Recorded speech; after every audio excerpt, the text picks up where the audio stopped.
¿Sabían que una vez un psicólogo ganó el que es conocido como el Premio Nobel de Economía? ¿Han escuchado alguna vez? Muy bien. ¿Han escuchado alguna vez el potencial que tiene la psicología y otras ciencias sociales para contribuir y ampliar los horizontes de la economía? Algunos sí, algunos no.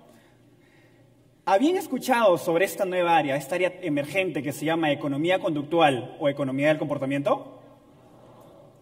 Pues bien, los invito a seguir esta historia y a través de esta descubrir algunas de las ideas de esta muy interesante área que es mi pasión. Para empezar, quiero que todos cierren los ojos. A ver, ciérrenlos. Y quiero que nos remontemos al Perú de algunas décadas atrás, digamos de fines de los 80. ¿Qué escuchan? ¿Qué ven? Seguro, muy bien, terrorismo, descontentos sociales, protestas, hiperinflación, etc. Ahora quiero que abran sus ojos. Mírense entre ustedes. El tiempo ha pasado. ¿Ok? Véanse entre ustedes y reflexionen que el Perú, pese a los problemas que tenemos, porque los seguimos teniendo, ha avanzado. Hoy hay gente, mírenme a mí, que tenemos metas, tenemos sueños, y no solo eso, sino que hoy es posible alcanzarlos. Pues bien, cuando me planteaba qué estudiar, yo quería algo que pudiera ser aplicado para el desarrollo de mi país. Entonces yo me preguntaba, ¿qué es lo que podría estar detrás de los principales problemas de una sociedad? Y caí en cuenta que quizás era la economía como base para mejorar el bienestar de las personas. No obstante, ¿qué pasa si uno empieza a percibir que esta economía no es tan real ni tan humana como uno inicialmente creía? Cuando uno estudia economía, uno llega a la clase de microeconomía y la primera cosa que le dicen son los supuestos o axiomas de elección racional, de von Neumann-Borgeson del 47. El axioma de la completitud, transitividad, continuidad, independencia. Quiero transmitirles la intuición de uno de estos, el de transitividad. Por ejemplo, si yo les pidiera elegir entre un plátano y una naranja, supongamos que la gran mayoría prefiere el plátano, y luego yo les diera a contrastar entre una naranja y una manzana, supongamos que la gran mayoría prefiere la naranja, y yo luego les hago la comparación entre el plátano y la manzana, me van a decir que van a preferir el plátano. Este ordenamiento de ideas, estos axiomas que nosotros suponemos justamente para modelar un agente racional, ¿qué nos permite? Pues nos permite elaborar funciones, tener derivadas, considerar distribuciones, crear modelos matemáticos. Eso es algo muy bueno para el economista. Pero ¿qué pasa? Muchas veces nos hemos sentido tentados, un poco embelesados por la gran elegancia de las matemáticas y hemos tomado la realidad y la hemos amoldado para que quepan nuestros modelos.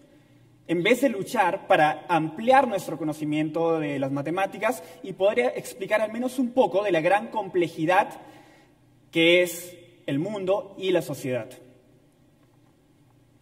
En aquel tiempo en la universidad, también un momento me apasioné muchísimo por los idiomas. Eran una ventana a nuevas culturas. Cada uno de estos de por sí. En ese momento también caí en cuenta de otro detalle. Los economistas muchas veces generalizamos, hablamos en términos agregados.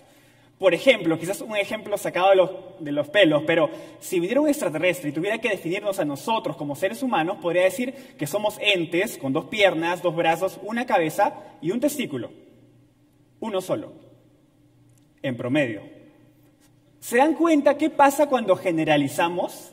Pues bien, los economistas obviamente controlamos por género, por sexo y muchas otras variables, pero siempre van a haber variables que se pierden, variables que pueden ser muy relevantes a nivel individual y a nivel étnico y de grupos sociales, etc. En aquel momento, en mi pasión por los idiomas, alguna vez fuera de la universidad encontré un anuncio que decía «Se enseña lengua de señas». Y dije, bueno, genial, un nuevo idioma que aprender, un nuevo idioma que estudia las señas, pues genial. Fui y lo que descubrí fue que no solo esta generalidad que hacemos a veces los economistas puede tener un impacto en nuestros modelos, sino también en cómo percibimos y cómo finalmente diseñamos políticas. La comunidad sorda es una comunidad de millones de personas en el país, pero que suele permanecer invisible, al punto de que muchos de las personas de esta comunidad sienten o ven en su vínculo amical o sentimental con los oyentes como uno de sus principales o su único medio para poder obtener mayores oportunidades y salir adelante, cuando no debería ser así.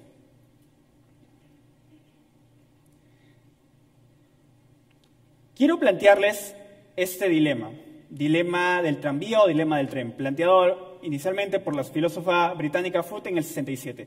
Imagínense que ustedes ven un tren que pasa y en el camino de ese tren hay 5 personas atadas ahí por algún economista malvado, digamos, que no fui yo, por cierto. Y ustedes ven que a su costado hay una palanca con la cual pueden desviar el tren, pero al accionarla va a irse por otra vía, en la cual hay nuevamente una persona atada por algún economista malvado, que recalco no fui yo. Pónganse a pensar en esta situación. ¿Qué harían? ¿Accionarían la palanca o no? ¿Dejarían que mate 5 personas o la accionarían para que vire y mate una? ¿Verdaderamente 5 vidas valen 5 veces una? Qué complicado, ¿no? Pues sí, además de ser un dilema moral, un dilema ético, también es un claro ejemplo de lo complicado que suelen ser varias de nuestras decisiones. Fue dándome cuenta de estas cosas que entendí que la economía no podía explicar todo. Era difícil que pueda explicar varios de nuestros procesos de toma de decisiones. En ese entonces, en la universidad, tuve una muy buena amiga, una compañera, que estudiaba psicología y que me introdujo mucho a estos temas. A partir de ahí empecé a interesarme mucho por esta conexión entre la economía y la psicología que a veces no es tan evidente. Pero bueno, luego tuve la fortuna de formarme, especializarme en esta área y descubrí una disciplina que justamente combina estas dos ciencias sociales y se llama la economía del comportamiento o economía conductual. Quiero que vean esta imagen. Muchos me dirán, Marco, ya sé, esas 2 mesas son exactamente del mismo tamaño, del mismo largo.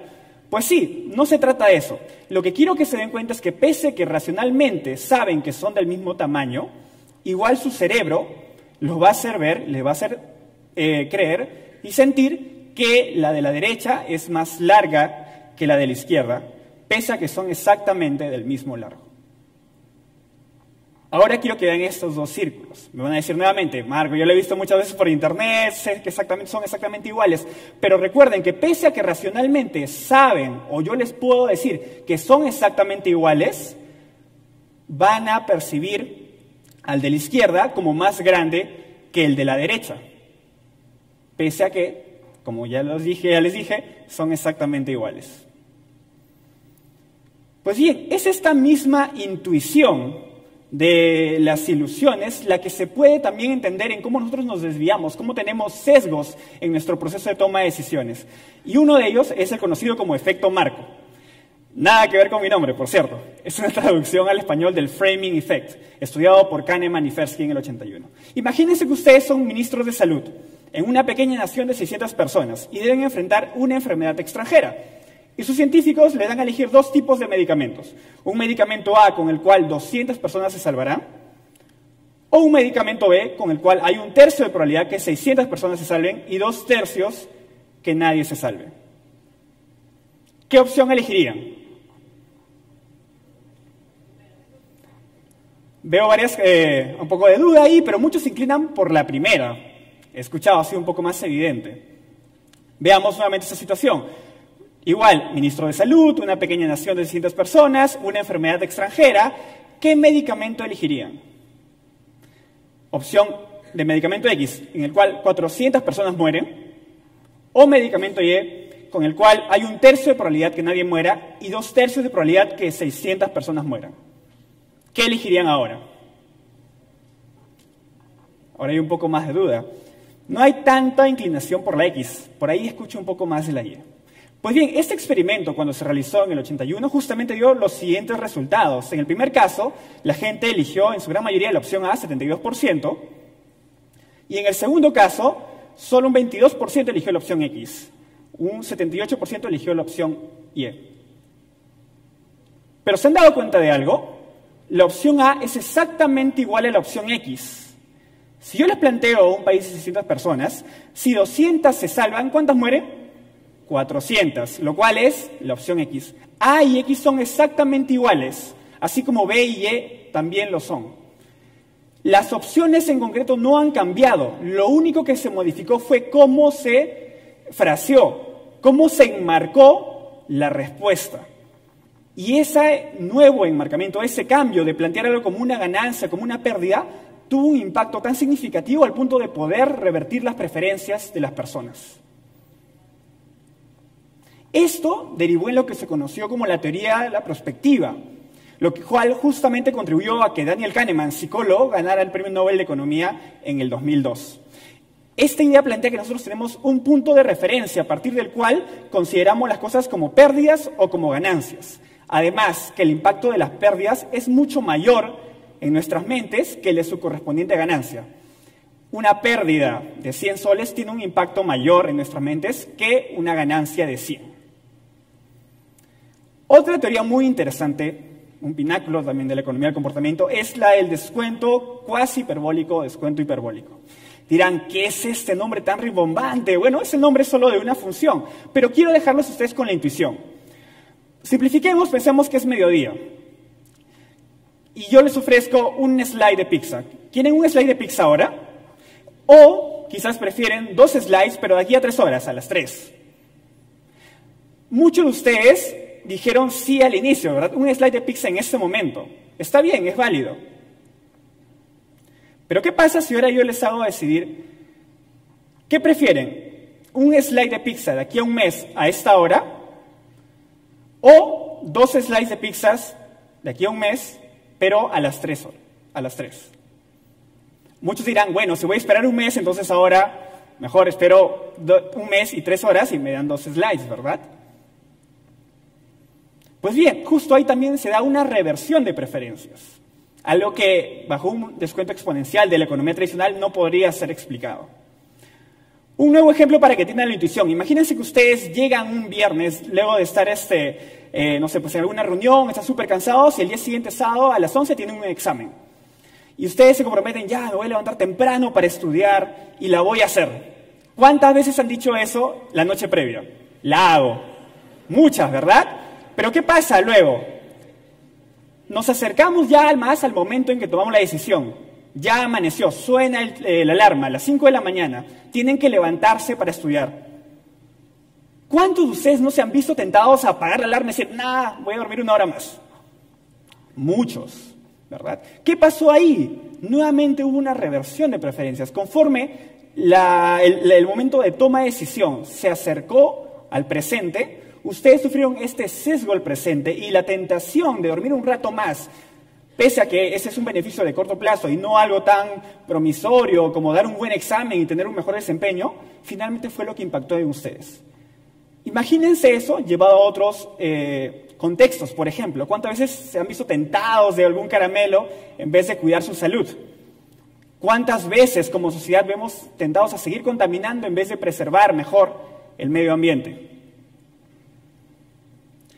Interesantemente, se ha ido descubriendo que también la pobreza, las limitaciones económicas, tienen un impacto psicológico en las personas. Y precisamente es por esta vía.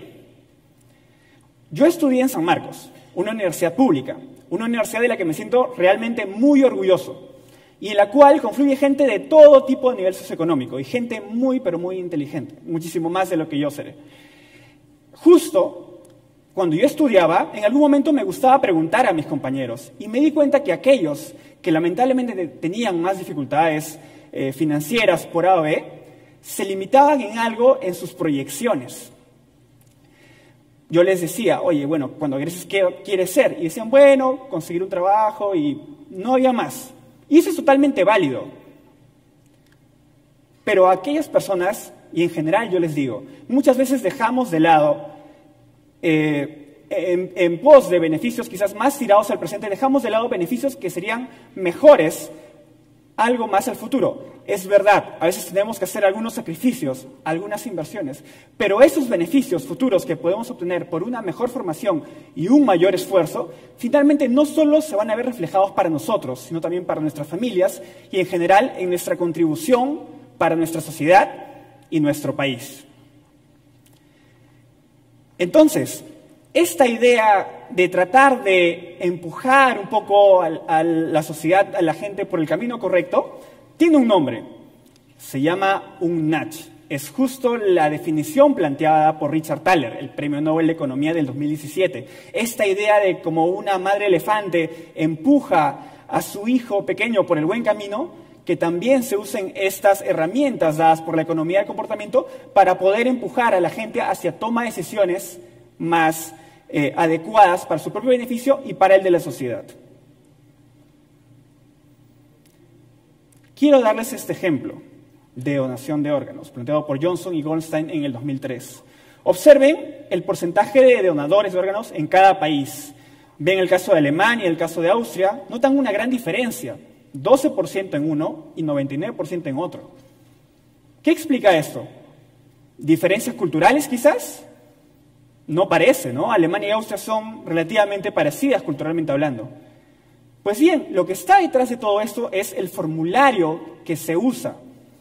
En un primer caso, en los primeros países en rojo, se usa un formulario en el cual, por defecto, como base, la gente no es donadora de órganos, salvo que indique lo que quiere ser. En el segundo caso, todos son donadores de órganos, salvo que indiquen que no quieren serlo. Y solo ese pequeño cambio de la opción default, de la opción base, puede tener un impacto muy significativo en el porcentaje de donantes efectivos que finalmente va a tener un país. Y les menciono este ejemplo por dos cosas. Uno, les comenté de esta compañera con la cual empecé a interesarme por la psicología. Ella falleció muy joven. Falleció justamente por un aneurisma. Y en su momento, su familia optó por hacer que pudiera donar sus órganos. Qué bonito, ¿verdad? Poder expandir una vida a través de otras. Y lo segundo, qué bonito sería usar esas herramientas dadas por la economía del comportamiento justamente para que esto se pudiera extender. Hay tantas personas en los hospitales esperando día a día por algún donante y tan poca oferta de donación de órganos que sería bueno diseñar una política que contribuya a esto. Y ese es mi segundo punto. Justamente esta semana, el Ministerio de Salud está debatiendo este cambio, cambiar la opción default del no a que sea la opción default del sí, preservando siempre la libre elección. Todos podemos ser o no ser donantes de órganos de acuerdo a cómo queramos. Pero finalmente, un cambio en esta primera opción puede tener un impacto positivo e incluso salvar vidas, como ya han visto en este ejemplo. Finalmente, quiero darles unas pequeñas perspectivas de la economía del comportamiento en un futuro. Como ya hemos visto, esto de las neurociencias, cada vez entendemos más cómo funcionan nuestros circuitos de toma de decisiones. Así también entendemos cómo es que valoramos. Ya hemos identificado las partes, las zonas de nuestro cerebro que se comprometen en este proceso. Poco a poco así podemos ir más allá de lo que alguna vez dijo un economista como Milton Friedman, esto de que los modelos económicos solo deben ser juzgados por su capacidad predictiva, más no por la veracidad de sus supuestos, de sus axiomas. Quizás ya es momento de ir más allá de eso y ir realmente a las bases que se ubican en el cerebro de nuestro proceso de toma de decisiones para entender de forma más precisa qué es lo que pasa dentro de cada uno de nosotros, qué es lo que pasa en nuestras cajas negras. Así también, hoy vivimos en una época de datos, ¿verdad? Día a día se generan más datos en Facebook, en Google, en Twitter, en YouTube, etc. Y muchos de esos datos, ¿de qué son? Son datos sociales, de preferencias, de elecciones, etc. Todos esos datos, que en conjunto podríamos decirle que son un Big Data social, nos permitirán también tener una mejor comprensión de cómo es que la gente elige. Y así poder crear nudges muchísimo más específicos para poder tener un impacto positivo en ámbitos de desarrollo. Pero alguien me podrá decir, Marco, esto puede ser también un poco peligroso si se usa de mala manera. Y es verdad, puede ser un poco peligroso si se usa para algo cuestionable, algún fin político quizás, algún fin en el cual no estemos todos muy de acuerdo. Y es por eso que debemos preservar siempre que el ámbito de acción de los NACH y de la economía del comportamiento debe ser ámbitos de desarrollo, ámbitos como mejora educativa, como la reducción de pobreza, la mejora del medio ambiente, de salud, etcétera, ámbitos en los cuales todos estemos de acuerdo. Y quiero aquí traer a colación una frase del tío Ben de Spider-Man que justamente siempre debemos recordar, y es que un gran poder conlleva siempre una gran responsabilidad. Finalmente, tanto del lado de un mejor entendimiento de las personas, en su capacidad, en sus emociones, sus pasiones, sus llantos y sus risas, como los hemos sentido hoy, como por el lado de su aplicación en ámbitos de desarrollo en el cual todos estemos de acuerdo, por esas razones es que yo denomino a esta área como una economía más humana, si bien se conoce comúnmente como la economía conductual.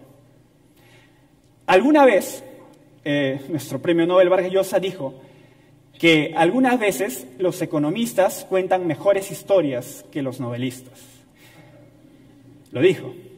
No sé si esta sea una de esas veces, pero humildemente espero que se hayan quedado con algo, hayan aprendido todos ustedes algo y sepan utilizarlo de la mejor manera.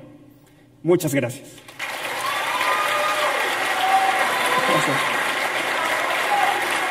Gracias. Gracias.